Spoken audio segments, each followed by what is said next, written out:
오늘도 좋은 날입니다. 이제 오늘부터는 이 성령과 우리의 영에 대한 말씀을 다시 한번 나누길 원합니다. 우리가 하나님을 제대로 깊이 올바로 알려면 바로 우리 하나님이 성령 하나님이심을 실제로 우리가 체험해야 되고, 또 그 성령을 체험할 수 있는 우리의 영이 있다는 것을 분명히 알아야 됩니다. 저는 성도들이 적어도 이 성령과 우리 영에 대한 그러한 성구를 기억하길 바랍니다.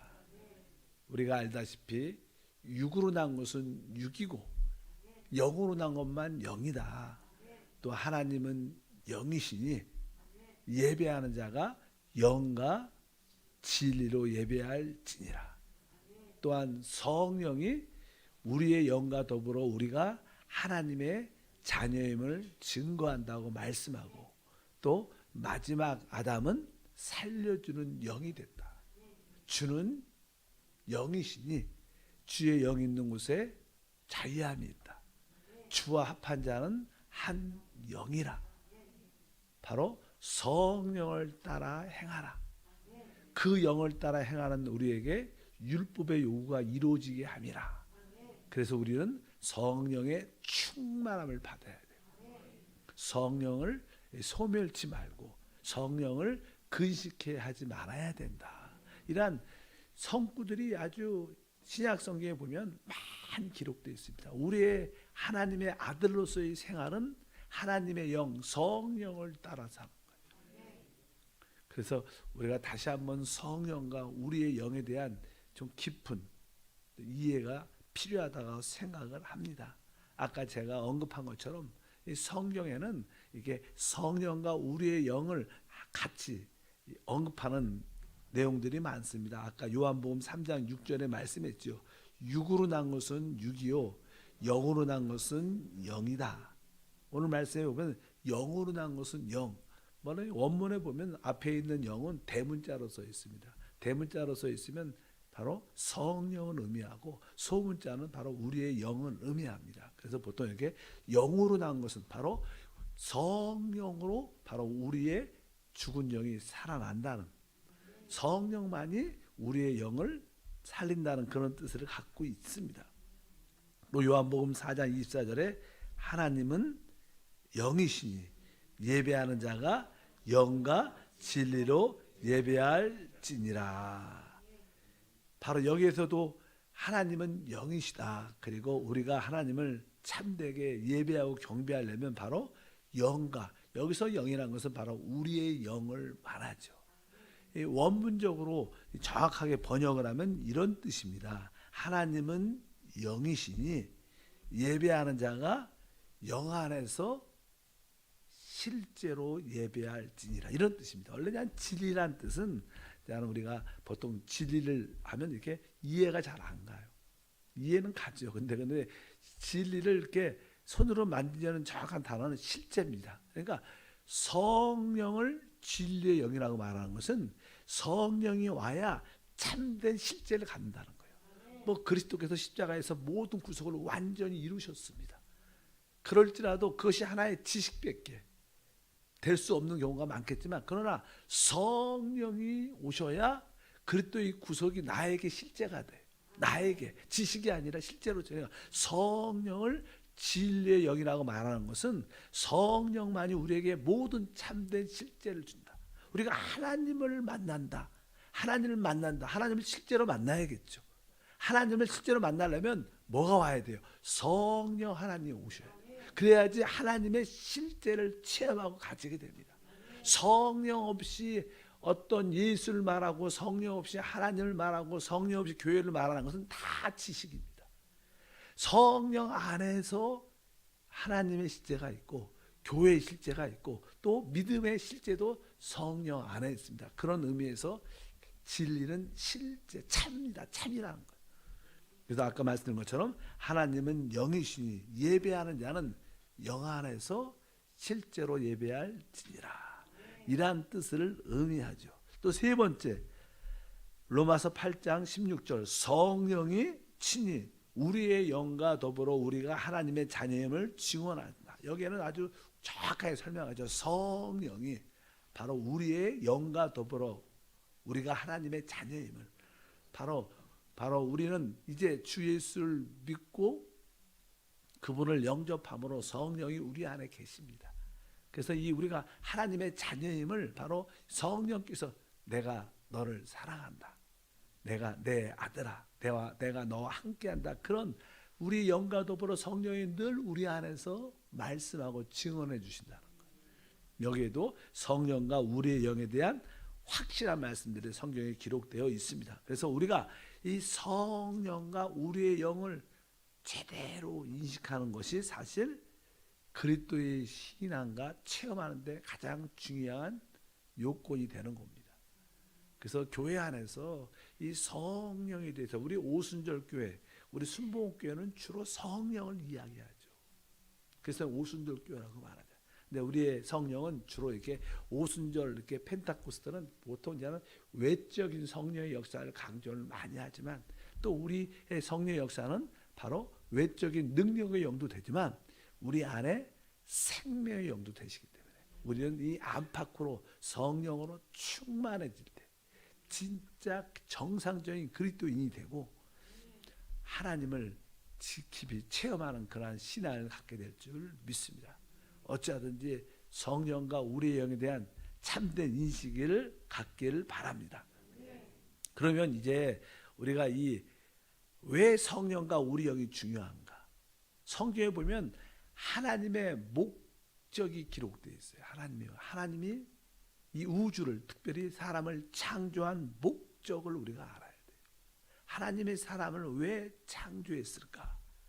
성경에서 보면 하나님은 영원하신 하나님이기 때문에 영원 전부터 하나님에겐 하나님의 어떠한 뜻과 목적이 있으셨어요.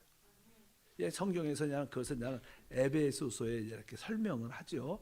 에베소서 3장 9절과 10절 읽어보면 영원부터 만물을 창조하신 하나님 속에 감춰졌던 비밀의 경륜이 어떠한 것을 드러내게 하려 하심이라. 이는 이제 교회로 말미암아 하늘에 있는 통치자들과 권세들에게 하나님의 각종 지혜를 알게 하려 하심이니.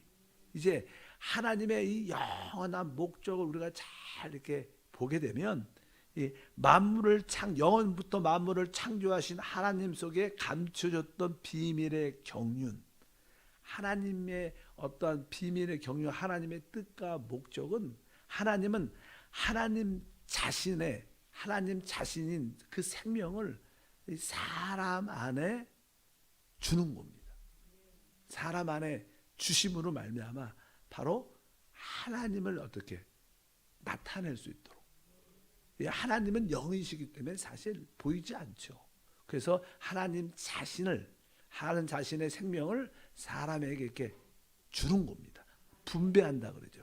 나눠준다 그러죠. 하나님의 생명을 우리에게 공급해 주셔서 바로 하나님의 영광을 나타내고 표현하기 위한 것이 하나님의 뜻입니다. 그래서 하나님은 하나님의 생명을 소유한 사람들, 우리가 주 예수를 믿으면 영생을 갖게 돼요. 영생이 뭐예요? 영원한 하나님의 생명이니까 하나님은 하나님의 생명을 소유한 사람을 얻는 겁니다.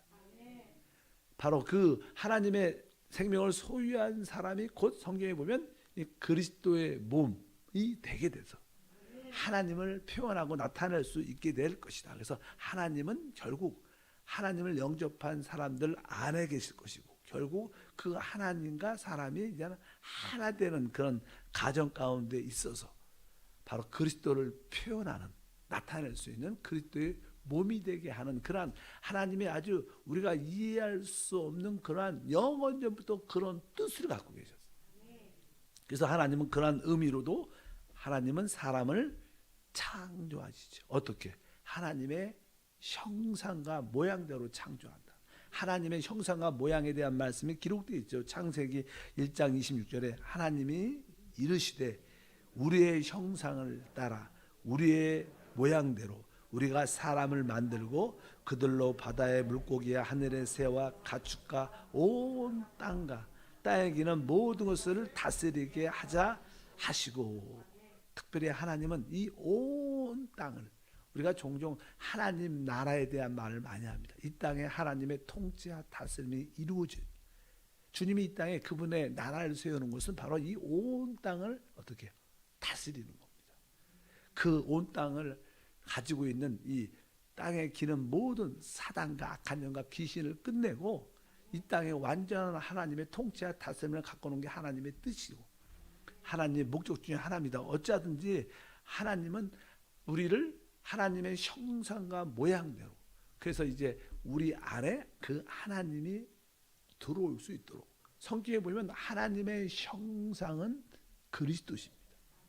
뭐 우리가 성경 말씀에 기록되어 있습니다. 고린도후서 4장 4절에 그 중에 이 세상의 신이 믿지 아니한 자들의 마음을 혼미케 하여 그리스도의 영광의 복음의 강체가 비치지 못하게 하니 그리스도는 하나님의 형상이라. 따라할까요? 그리스도는 하나님의 형상이다. 그러니까 하나님이 우리의 형상대로, 우리의 모양대로 사람을 만들었어요. 이것은 바로 형상이라는 것은 바로 그리스도의 형상을 의미하기 때문에 바로 그리스도가 우리 안에 영접될 수 있도록 우리를 만들었다는 거예요. 바로 하나님의 형상대로 우리가 창조됐다는 것은 바로 하나님의 형상이신 그리스도가 우리 안에 올 수 있도록, 실제로 그분이 우리 안에 오셨죠. 그래서 우리 안에서 사시죠. 내가 사는 게 아니라 우리 안에 그리스도가 사시는 줄 믿습니다. 그 사람은 창조될 때부터 하나님의 형상이신 그리스도가 우리 안에 살도록, 우리 안에 담아지도록, 우리 안에 영접될 수 있도록 사람을 그렇게 만들었습니다. 사람의 창조의 존재의 의미는 무엇인가? 하나님을 받아들이도록 만들어졌어요. 우리는 하나님을 제대로 받아들이지 않으면 공허합니다. 어떤 그릇에 참된 어떠한 실제가 들어가 있, 물건이 들어가 있지 않으면 그 아무리 이쁜 그릇도 의미가 별로 없는 거예요. 진짜 생명이신 그리스도를 내 안에 영접하고 내 안에 계심을, 또 나의 모든 것이 되심을 확실히 깨닫는 사람들은 인생의 의미를 아는 겁니다. 교회를 다녀도 진짜 그리스도를 생명으로 영접하지 않고 생명을 만지지 못하면 방황합니다. 공허합니다.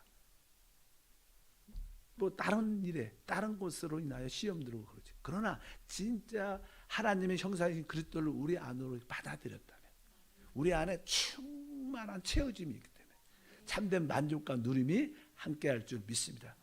이 사실을 모르면 다 종교입니다. 종교적인 사람들은 시기와 질투와 다툼과 그런 것을 갖고 목숨을 걸죠. 그러나 참으로 생명을 만지는 사람들은 그런 거에 목숨을 걸지 않아요. 우리 모두가 바로 그리스도의 하나님의 형상이신 그리스도를 우리 안에 영접한 줄 믿습니다. 그럴 때 이제 우리는 하나님을 이렇게 나타낼 수 있고 표현할 수 있고 영광을 드러낼 수 있는 줄 믿습니다. 그래서 하나님은 바로 사람을 하나님의 형상과 모양대로 창조했습니다. 그러면 하나님이 어떻게 우리 안에 오실 수 있느냐는 거예요. 하나님의 그 방법이죠. 하나님이 사람을 창조하시고 사람 안에 들어오셔야 돼요. 그래서 그 일을 성경에서는 하나님의 목적, 하나님의 목적을 이루려면 하나님이 우리 안에 들어오셔야 되는데 하나님의 그 목적을 이루는 길, 그 방법을 경륜이란 단어를 써요. 경륜. 경영이란 단어하고 비슷하죠. 어떤 회사를 어떤 경영한다. 이런 단어하고 조금은 비슷합니다. 좀 다른 의미도 있겠지만 어찌하든지 그 단어를 경륜이라 그래요. 하나님의 경륜. 하나님의 경륜은 하나님의 목적을 이루는 방법을 말합니다. 그래서 계속 하나님의 경륜 이런 단어가 계속 성경에 나옵니다. 우리 예를 들어서 에베소서 1장 9절과 3장 9절에 기록되어 있죠. 그 뜻의 비밀을 우리에게 알리신 것이요 그의 기뻐하심을 따라 그리스도 안에서 때가 찬 경륜을 위하여 예정한 것이니 영원부터 만물을 창조하신 하나님 속에 감춰졌던 비밀의 경륜이 어떠한 것을 드러내게 하려 하십니다. 여기 보면 경륜이라는 단어가 반복돼서 비밀의 경륜, 때가 찬 경륜을 위하여. 이 경륜이 무엇인가? 하나님의 목적을 이루는 방법, 길입니다. 하나님의 목적을 이루는 그 방법은 하나님 자신을 사람들에게 나눠주는 거예요. 나눠주는 겁니다. 뭐 우리 주님께서도 한 알의 밀이 땅에 떨어져 죽으면 많은 열매를 맺는다. 그러니까 예수님이 죽으심을 통하여 그분 안에 있는 생명이 많은 자들에게 분배되고 나누어지는 겁니다. 뭐 저에게도 예수의 영생이 있고 여러분에게도 신명에도 예수의 영원한 생명을 우리가 다 얻었습니다. 하나님은 하나님의 자신의 그 생명을 우리에게 분배 나눠 주셔야 되는데 그 방법을 우리가 경륜이란 단어를 쓴다 이렇게 말씀합니다. 우리의 신앙생활의 핵심은 바로 하나님의 경륜, 하나님이 우리 안에 오셔서 우리 안에서 역사하시는 그러한 체험과 믿음을 갖고 사는 것입니다. 그래서 우리는 다른 데 관심 갖지 말라. 뭐 디모데전서 1장 4절에 말하죠. 신하와 족보에 끝없이 몰두하지 말게 하려 함이라. 이런 것은 믿음 안에 있는 하나님의 경륜을 이름보다 도리어 변론을 내는 것이라. 이렇게 말씀을 합니다. 그러니까 여기 보면 바로 신하와 족보에 끝없이 몰두하지 말게. 사실 사도 바울이 이 교회를 세우고 복음을 전파할 때 또 잘못된 가르침을 가는 자들은 뭐 구약적인 어떠한 신화, 어떤 족보, 어떠한 가르침. 그래서 이러한 신화와 족보의 이런 가르침들은 다 생각에 어떠한 포커스를 맞추고 있는 거예요. 자꾸만 생각하고 이게 퀘션 마크죠. 그러느냐, 틀린 거 아니냐, 맞냐 아니야. 주로 대부분 이제는 뭐 이단적인 이야기할 때 사람들은 대부분 자기 생각 속에 있어요. 그러나 참된 것은 뭐예요? 바로 하나님의 믿음 안에 있는 하나님의 경륜을 이룬 것이. 우리는 바로 성령을 통해서 우리 영이 구원을 받고 거듭나고 하나님의 생명을 따라 사는 믿음의 길을 가야 되는 것이 신앙의 참된 길입니다. 다른 거에 붙잡히면 안 돼요. 여러분들은 오직 주 예수 그리스도와 그분이 생명으로 우리 안에 오셨고 그 성령을 따라 살 때 우리 모두는 서로 하나가 될 수 있고 그럴 때 우리는 그리스도의 신부로 건축되고 또 그리스도의 군대로 세워져서 하나님의 통치를 이 땅에 진짜 가져올 수 있어요. 이러한 방향과 목표를 가져야지 의미 없는 것들에 신경 쓰게 하고 미혹하게 하는 그런 것을 여러분들이 떨치기를 바랍니다. 그래서 경륜이란 단어는 다른 말로 분배합니다. 어떤 집에서 식당에서 가정에서 어머님들이 음식을 이렇게 분배해 나눠주죠. 그런 단어, 그 방법이죠. 하나님의 생명을 우리에게 분배해 주는 그런 뜻을 하나님의 경륜이고 그것은 하나님의 목적을 이루는 길이 되는 줄 믿습니다. 우리가 이제 하나님의 생명을 우리 안으로 받아들일 때 우리는 하나님을 나타낼 수 있죠. 하나님을 표현할 수 있게 되는 줄 믿습니다. 그렇다면 이제 하나님이 우리 안에로 오셔야 돼요. 다른 말로 하나님이 우리 안에 도달하셔요. 원래 우리 하나님은 삼위일체 하나님이세요. 아버지 하나님, 영광의 보좌에 계신 아버지 하나님은 우리한테 올 수가 있지 않아요. 왜? 그분은 거룩하십니다. 구약에 그 거룩하신 하나님을 만나면 모든 사람이 쓰러지든가 죽습니다. 왜? 우리는 더럽고 의롭지 않기 때문에 하나님의 의를 만족시킬 수 없기 때문에 우리는 벌벌 두려워할 수밖에 없습니다. 아버지 하나님은 바로 우리와 가까이 하지 못해요. 근데 아들 하나님은 이 땅에 육신 입고 진짜 오셨어요. 그래서 제자들과 함께 믿는 이들과 함께 했습니다. 성경에서는 그 말씀을 기록하죠. 요한복음 1장 14절에 말씀이 육신이 되어 우리 가운데 거하시며 이렇게 말합니다. 우리 가운데 거하셨다. 바로 주님은 사람으로 오셔서 실제로 우리 제자들과 주님과 다른 믿는 이들과 함께 거하셨습니다. 그래도 그분은 우리 안에 밖에는 우리와 함께 있었지만 우리 안에 오실 수는 없습니다. 그래서 주님은 항상 내가 죽고 부활할 것이다. 죽고 왜? 그분의 목표는 도달점은 우리 아닙니다. 우리의 거듭난 영이기 때문에 결국 그분은 육신을 입고 이 땅에 오셨지만 죽음과 부활을 통하여 그분은 이제 공기 같은 영이신 바로 하나님으로 우리 안에 오시게 되는 거예요. 그래서 그것을 우리는 성령이라 그러죠. 그래서 성령이 참 중요한 거죠. 왜? 성령은 바로 하나님이 우리 안에 도달하시는 것, 우리 안에 오시는 것을 의미합니다. 그래서 아버지 하나님은 일반적으로 우리 가운데 올 수 없습니다. 아들 하나님은 오셨지만 우리 가운데 함께 할 수 있었어요. 그러나 바로 죽음과 부활을 통해서 이제 성령 하나님은 우리 안에 오실 수 있는 길이 열렸죠. 그래서 성령은 바로 우리 안에 도달하신 하나님이시다. 그 성령이 바로 우리 안에 오시기 위해서 모든 것을 이루신 줄 믿습니다. 그래서 주님께서 부활하시고 나서 제자들에게 나타나셨어요. 그리고 우리가 잘 알다시피 요한복음 20장 20절에 너희에게 평강이 있을지어다 이렇게 말씀하시고 나서 이 말씀을 하시고 그들을 향하여 숨을 내쉬며 이르시되 성령을 받으라. 이렇게 이 성령은 늘 말하지만 공기라는 단어입니다. 공기, 영이라는 단어죠. 그러니까 숨을 후 내쉬면서 그분이 이 땅에 오셔갖고 제자 가운데 오셔갖고 이제 성령을 받아라. 받냐면 그분은 공기처럼 그분 자신을 어떻게 제자들에게 부어주셨습니다. 그리고 나서 주님이 우리 가운데 함께 하신다. 그런데 그분이 사라지셨어요. 안 보이셨습니다. 그분이 내가 갔다 오겠다. 그리고 걸어서 나간 게 아닙니다. 그냥 어떻게 해요? 그냥 사라지셨어요. 그분은 영이시기 때문에 이제 그분은 보일 수도 있고 우리 영적인 눈을 열어주면 보이죠. 그러나 육신의 눈만 갖고 있으면 또 그분에 보이지 않아. 그러나 주님은 제자들에게 나타났다. 나타난 게 아니라 보였다 보이지 않았다. 그래서 결국 제자들은 그 40일 동안 무엇을? 바로 보이지 않는 임재를 훈련받는 거예요. 왜? 성령은 보이지 않죠. 그래도 성령은 바로 하나님이 우리 안에 도달하셨기 때문에 바로 우리와 함께 하신 임재하심을 훈련받는 게 중요합니다. 그것을 뭐라? 믿음이라 그래요. 믿음은 다른 게 아닙니다. 주님이 우리와 함께 하십니다. 어떠한 환경 가운데도 주님은 우리와 함께 하십니다. 그래서 우리가 이제 성령에 대한 이해를 가지려면 아까 말씀드렸던 하나님의 목적과 하나님의 목적을 이루는 하나님의 방법인 경륜을 알아야 돼요. 그럴 때 바로 그 성령이 바로 삼일째 하나님이 우리 안에 도달하십니다. 항상 이 삼일체를 말할 때는 여러 가지 이단적인 시비가 많습니다.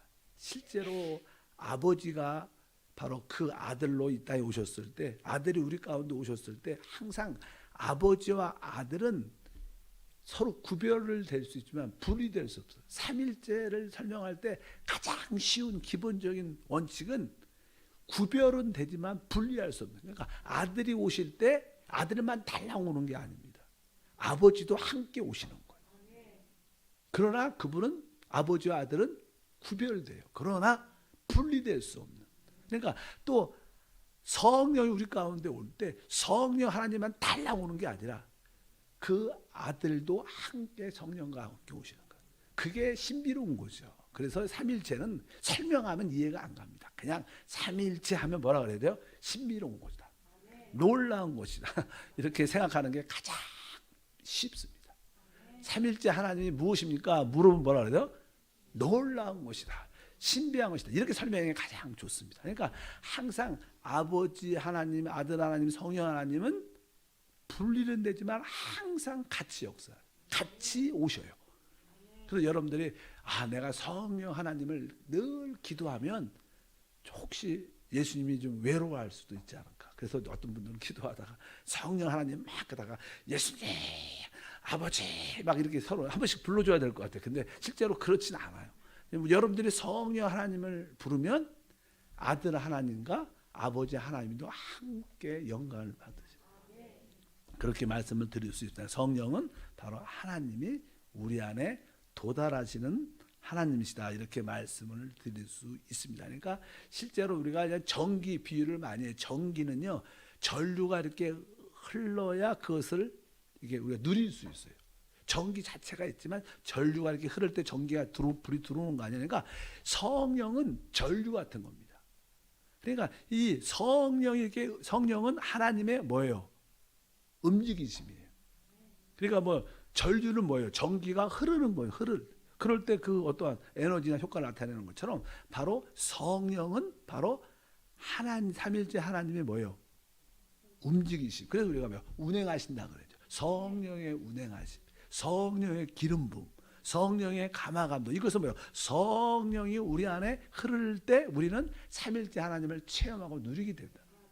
어쨌든지 여러분 안에 성령의 기름과 운행하심을 늘 사모하고 그 기름 부음에 순종할 때마다 우리는 삼일째 하나님 안에 있는 놀라운 축복을 우리 가운데 누리게 될 줄 믿습니다. 그래서 우리는 그 성령을 보혜사라고도 말합니다. 보혜사 성령, 보혜사 성령이라고 말씀합니다. 바로 이 삼일째 하나님은 한 분이시지만 또 셋으로 구별될 수도 있지만 그분은 서로 분리될 수 없는 항상 함께하는 그런 하나님이신 것을 우리가 깨달아야 될 줄 믿습니다.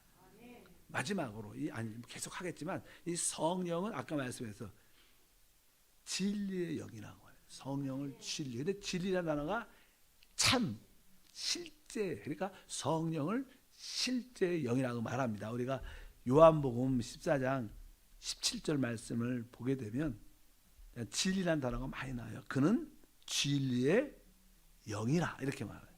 세상은 능히 그를 받지 못하나니. 그러니까 사실 이 하나님, 아버지 하나님은 모든 만물 위해서 역사하셔요. 모든 만물. 그러나 아들 하나님은 인류를 위해서, 사람을 위해서 역사하셔요. 그러나 성령 하나님은 오직 믿는 사람을 위해서 역사해요. 좀 차이가 좀 있죠. 그러니까 아버지 하나님은 모든 만물을 창조한 만물을 위한 거. 아들 하나님은 인류 사람을 위해서. 그러나 성령은 누구? 믿는 사람에게. 그러니까 세상은 능히 그를 받들 수가 없어. 세상 사람들은 성령을 알 수도 없고 알지도 못합니다.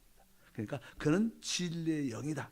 세상은 능히 그를 받지도 못하는 이는 그를 보지도 못하고 알지도 못함이라. 그러나 너희는 그를 아나니 그는 너희와 함께 거하시며 또 너희 속에 계시겠습니다. 계속 성령 하나님이 우리 안에 함께 우리 안에 거하심을 말씀합니다. 또 그랬죠. 15장 26절도 내가 아버지께로부터 너에게 보낼 보혜사 곧 아버지께로 나오시는 진리의 성령. 계속 이 성령을 진리의 성령이라고 말합니다. 근데 그 진리의 성령이 하시는 일은 무엇이냐? 16장 13절에 기록되어 있습니다. 그러나 진리의 성령이 오시면 그가 너희를 모든 진리 가운데 인도. 16장 없어요? 16장 13절에 그러나 진리의 성령이 오시면 그가 너희를 모든 진리 가운데 인도하신다. 그러니까 아까 이 진리라는 단어가 뭐라 했어요? 실제. 그러니까 이 실제 영이 오셔야 우리를 모든 실제 안으로 인도한다는 거예요. 아까 말씀드렸죠. 그리스도가 이루신 모든 축복들, 하나님이 갖고 있는 모든 능력들, 모든 것들은 실제가 있어. 실제. 하나님의 능력의 실제. 근데 그 실제는 오직 누가 줄 수 있어요? 실제 영인 진리의 영인 성령만 줄 수 있다. 그래서 우리가 성령 얘기를 그렇게 많이 하는 게 진짜 성령이 없으면 참된 실제를 갖지 못합니다. 성령이 오셔야 구원의 확신의 실제도 와요. 그러니까 사람들이 그냥 성령 세례, 성령 침례를 어느 날 교회를 막 다니다가 나는 구원 받은 줄 모르겠어요. 제사 받았는지 목사님 말하는데 성경 말한다 그러는데 난 내 마음에 그런 확신도 없어요. 근데 어느 날 성령이 오셨어. 그때 구원의 확신이 생겨.